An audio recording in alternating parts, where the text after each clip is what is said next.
आबिद ज़ुबैरी साहब, एक तरफ आइन की बालादस्ती की बात करते करते हमारा तो हल्क खुश्क हो गया। हमने तो आइन की बालादस्ती की बात, मैंने तो ख़ासतौर पर उस वक्त भी की जब वकला के हीरो इफ्तिखार चौधरी साहब मुशर्रफ साहब को सुप्रीम कोर्ट को पामाल करते हुए आइन की धज्जियाँ उड़ाते हुए ज़फ़र अली शाह केस में, यूनिफॉर्म केस में तरमीम का राइट भी दे रहे थे और वो सुप्रीम कोर्ट के जज भी थे, फिर बाद में वो चीफ जस्टिस भी थे। हम तो तब से आइन की बालादस्ती की बात करते आ रहे हैं आबिद ज़ुबैरी साहब, लेकिन अब आज भी आइन की बालादस्ती की बात हो रही है। लेकिन आप मुर्तज़ा सोलंकी साहब की बात सुन रहे हैं कि जी पॉइंट ये, इरफान सिद्दीकी साहब की बात भी, वो कह रहे हैं कि जनाब जजेस जो हैं वो इमरान खान के साथ मिले हुए, खुदा ना खास्ता मेरे मुंह में खाक, वो उनके हक में फैसले हो रहे हैं, वहाँ पार्टी बनी हुई है। ये बातचीत हो रही है मुबैना तौर पर, अल्लाह माफ़ करे, ये कहते हुए भी अजीब लग रहा है। तो वो कह रहे ऐसा फैसला जो है नहीं माना जाएगा। वो कह रहे पार्लियामेंट इस्टेब्लिशमेंट खड़ी हुई है बेसिकली इस फैसले को इम्प्लीमेंट ना करने पे।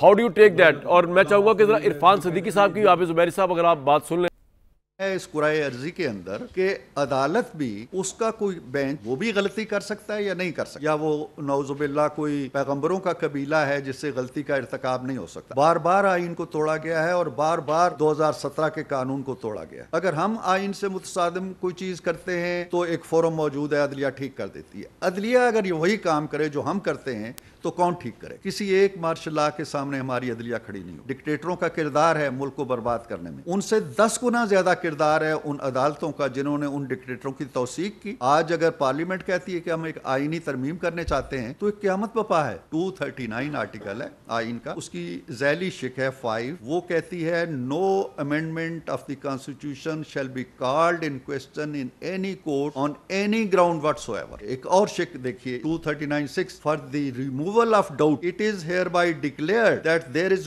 no limitation whatever on the power of the मजलिस शूरा। मजलिस शूरा की अथॉरिटी के ऊपर कोई लिमिट ही नहीं है parliament to amend any of the provision of the constitution. Abid साहब, एक्चुअली जो सवाल उठाया है इन्होंने इरफान सिद्दीकी साहब ने, तो शायद दुनिया की हर जगह पे ये सवाल उठ सकता है कि अगर हम कोई फैसला समझे कि वो गलत है, वो अदलिया अगर गलत हो जाए, तो अब हम एक नई कोई चीज़ निकालने जा रहे हैं। मेरे ख्याल से अदलिया अगर गलत हो जाए तो आप इसका जवाब देना आबिद ज़ुबैरी साहब, फिर क्या किया जाए? अगर अदालतों के फैसले गलत हो जाए, अगर जजेस किसी पॉलिटिकल पार्टी के सपोर्टर बैठे, फिर क्या किया जाए? बिस्मिल्लाहिर्रहमानिर्रहीम।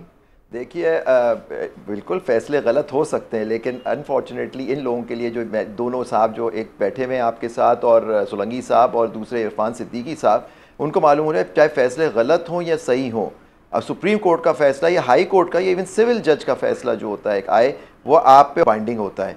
आप बिल्कुल उससे डिसएग्री करें, ये आपका हक है, आप उस पर तनकीद करें, ये भी आपका हक है, लेकिन आपको उसको मानना है। अभी ये जो बात कह रहे थे, बड़ी ढटाई से ये लोग कह रहे हैं ये साहब कि जी हम नहीं मानेंगे, इस्टेब्लिशमेंट और वो खड़ी हो गई है इसके पीछे। बड़ी अच्छी बात है, आप आइन सुप्रीम कोर्ट को ये इख्तियार देता है कि वो आइन और वो तशरीह करे आइन के झैली कवानीन के और सब की। और दूसरी बात है, आर्टिकल 190 है आइन का, यही आइन जिसको पार्लियामेंट और कॉन्स्टिट्यूंट असेंबली ने बनाया था 1973 के आइन में 190 है कि आपके ऊपर वो जजमेंट्स जो होती हैं सुप्रीम कोर्ट की वो बाइंडिंग है, और आप सबको सुप्रीम कोर्ट की मदद करनी है, उसकी act in aid of supreme court आपको आना है। ये तो एक बात हो गई, और ये सोचा भी नहीं जा सकता कि आप हुक्म उदूली करें, लेकिन पिछले साल से ये हो रहा है। ठीक है, नहीं मानेंगे तो हम आपकी ना माने, नेचुरल इस्टेब्लिशमेंट आपके साथ खड़ी हुई है, आप अपनी खुद पार्लियामेंट की हैसियत देखिए। अभी तो ये डिसाइड होना है कि वो 45 की है या 47 की असेंबली है। और दूसरी बात हो रही थी कि मार्शल, अभी बातें करते कि मार्शल लॉ के सामने खड़ी नहीं हुई कोर्ट,